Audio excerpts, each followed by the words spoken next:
प्राण प्रतिष्ठित दुर्गा मंदिर में बैठ करके यदि किसी ने माता रानी को देवी अथर्व शीर्ष सुना दिया तो वर्णन किया गया है कि उसके प्राणों की रक्षा स महामृत्युम तरती एवं वेद। वेद कहता है कि उस व्यक्ति के स्त्री पुरुष के प्राणों को कोई नहीं ले सकता, उनकी अकाल मृत्यु नहीं हो सकती। महादेवी के सानिध्य में यदि इसका पाठ किया जाए आनंद हो जाएगा।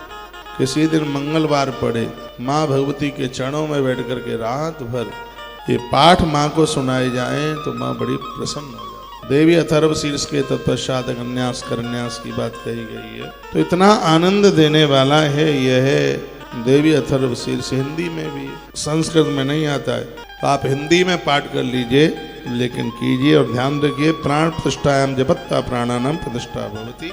प्राण प्रतिष्ठित मंदिर में बैठकर यदि यह पाठ आप करेंगे, हम हो आप हो कोई भी हो, तो लिखा है प्राणानाम प्रतिष्ठा भवति। माँ देवी हमारे प्राणों की रक्षा करेगी, अकाल मृत्यु नहीं होने देगी, छोटे समय में नहीं जाने देगी। यह माँ की बहुत बड़ी कृपा है। और मैं कहूँगा यदि किसी को यह कह दिया गया है कि तुम्हारी जन्म पत्री में उम्र कम है, तो हर मंगलवार के दिन रात्रि में 108 पाठ न बन पाए तो कम से कम 10 पाठ घिया घृत दीपक जला के लाल वस्त्र पहन करके और ये पाठ कर दिया जावे उनके लिए जिनकी उम्र कम है, जन्म पत्री में जिनकी आयु कम बताई है, बहुत बीमार है, कद परेशानी, यहाँ तक कि बचने की भी उम्मीद नहीं।